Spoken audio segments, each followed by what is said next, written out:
If you're a podcast host, listen up, this one's for you. My name is Allie Jackson. I'm the host of Finding Mr. Height, a dating and relationship podcast that I've been doing for 4 years now, sharing my positive and practical approach to dating that's built on my own life experience. And I wanted to share another experience that I've had, my secret behind monetizing my show. It's called Red Circle, and I was just telling my colleague about how much I love their platform. With Red Circle, not only am I getting a seamless hosting experience, but I also love the support I receive in ad sales. It's not just typical ad sales either. It's targeted opportunities based on my show and my life. And the platform is super simple. You just set your preferences and Red Circle matches you with sponsors that align with your show. You can vet every opportunity and their platform gives you great analytics. More recently too, my Red Circle team has brought me opportunities outside of my podcast on social media to really augment the podcast partnerships, bring them full circle. I just can't recommend them enough. If you want to give it a try, go to redcircle.com to get your free trial. That's redcircle.com for a free trial.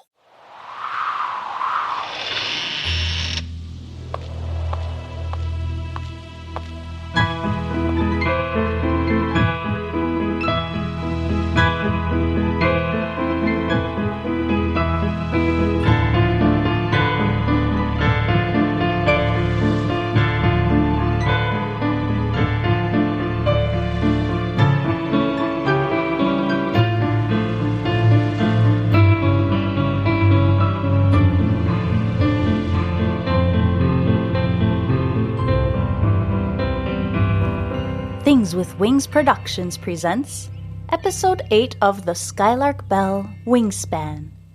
I'm your host, Melissa Oliveri. In our previous episode, Magpie and Lucas encountered several of the residents of Pocaid who had strange reactions upon finding out the pair are planning to occupy Carnifex House. In today's episode, we read Chapter 8, Carnifex House, in which Magpie and Lucas finally reach their destination and lay eyes on Carnifex House for the first time. Now it's time to settle in, grab a blanket and a warm drink, and let's get started.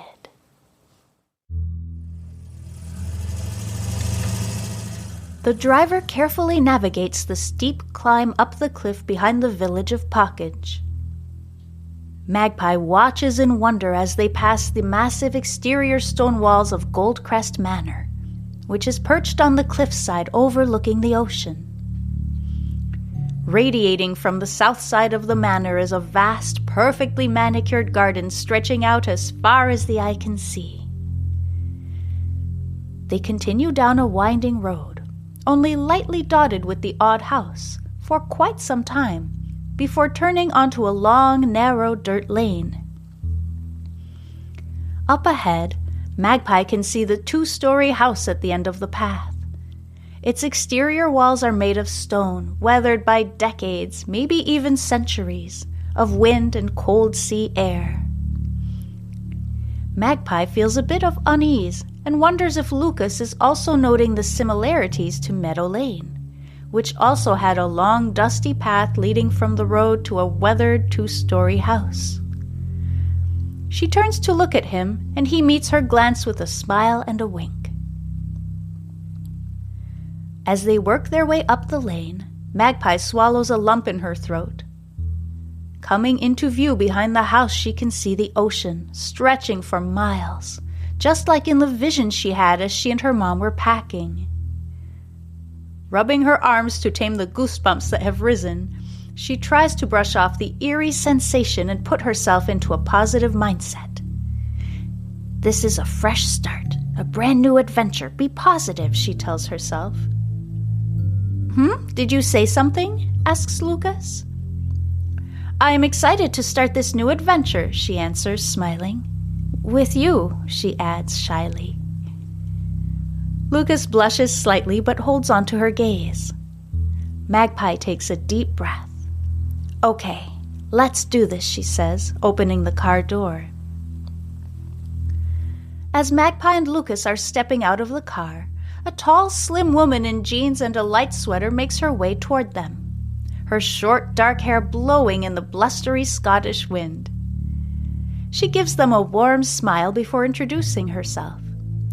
Hello, I am Manon Sarcelle. My husband Alfred and I are the caretakers of Carnifex House. "Welcome," she says. "It's so nice to meet you. I'm Margaret Phaeton, but everyone calls me Magpie. And this is my friend, Lucas," replies Magpie. "If you don't mind my asking, your accent doesn't sound Scottish. Where are you from?" she asks. The woman laughs warmly. "After all these years, I thought my accent was gone, but no," she chuckles again before continuing. "My husband and I are from France. Nearly 25 years ago, we saw an advertisement in our local paper looking for caretakers for remote property in Scotland. We were young and ready for adventure, very much like you," she says, smiling at them both in a way that makes Magpie's cheeks flush.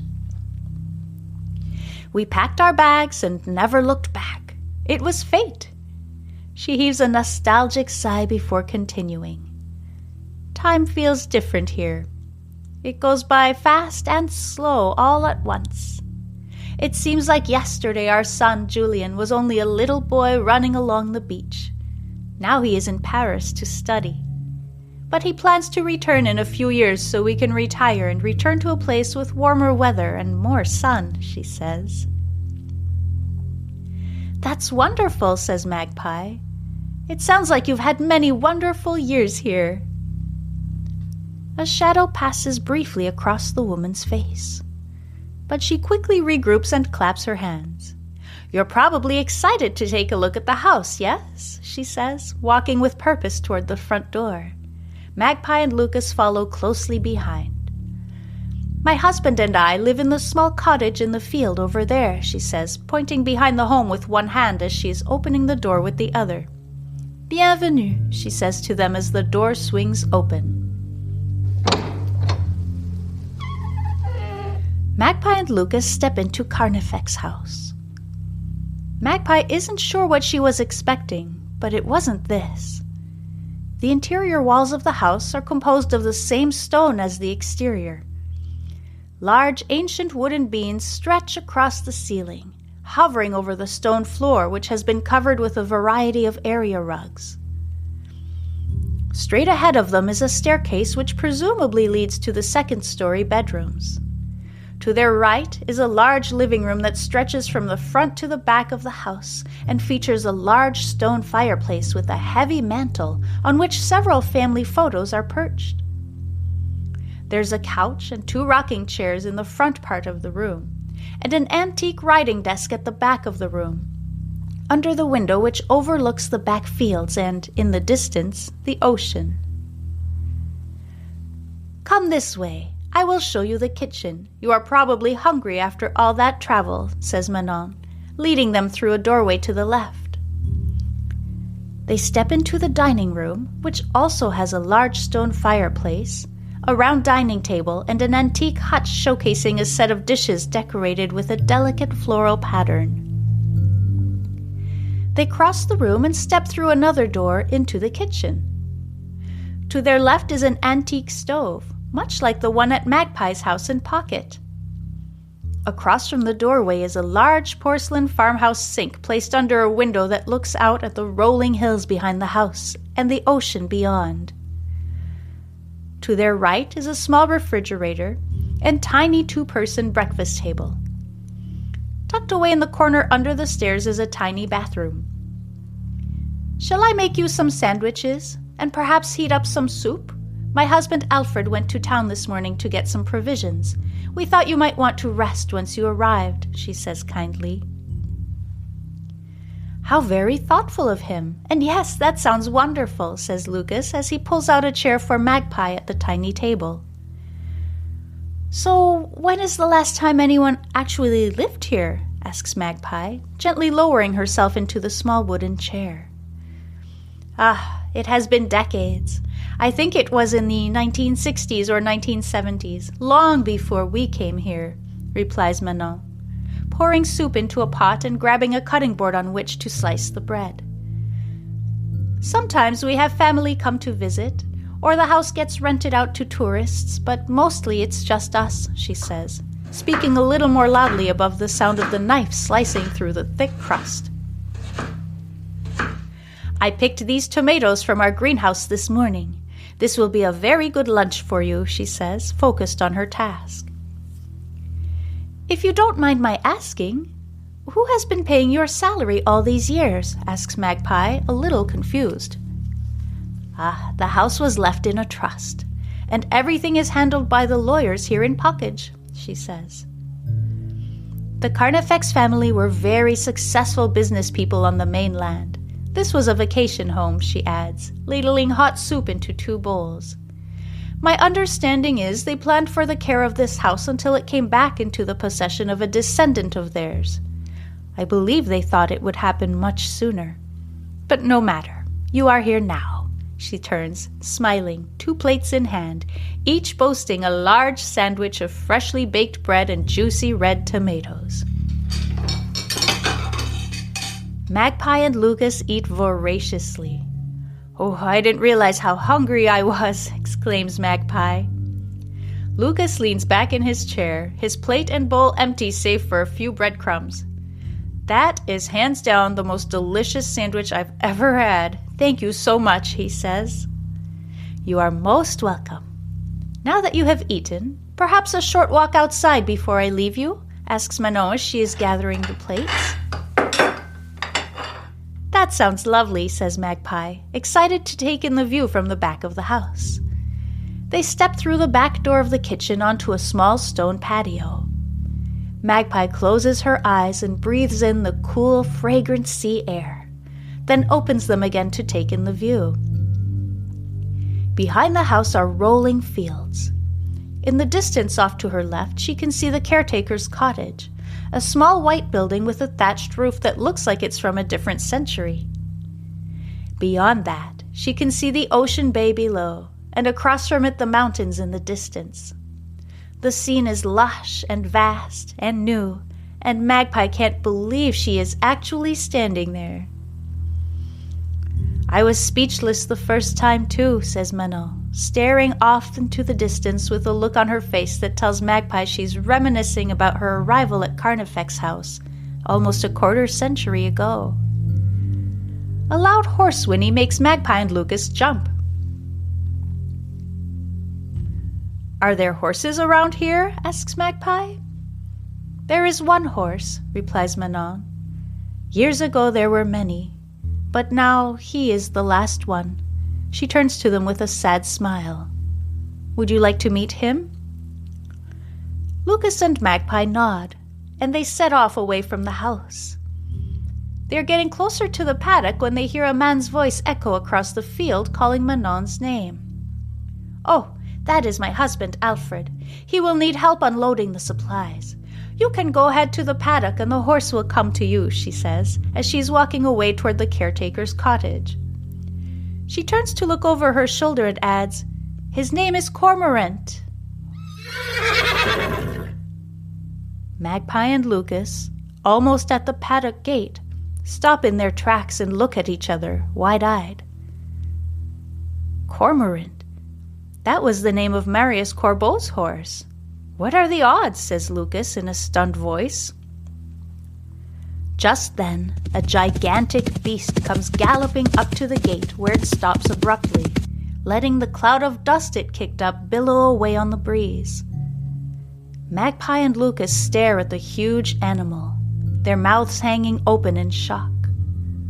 Cormorant stands behind the gate, staring back at them, the wind ruffling his white mane and tail as his black coat shimmers in the sunlight.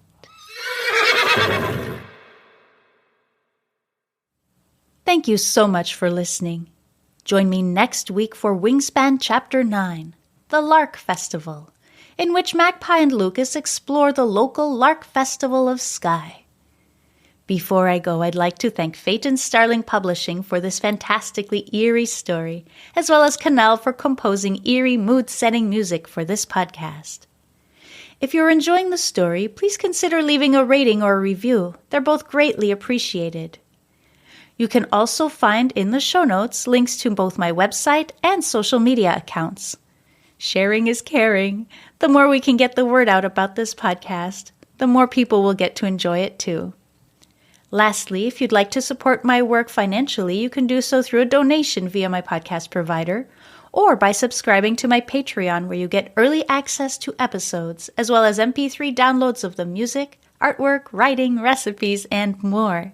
Just check the show notes for all necessary links. Thank you.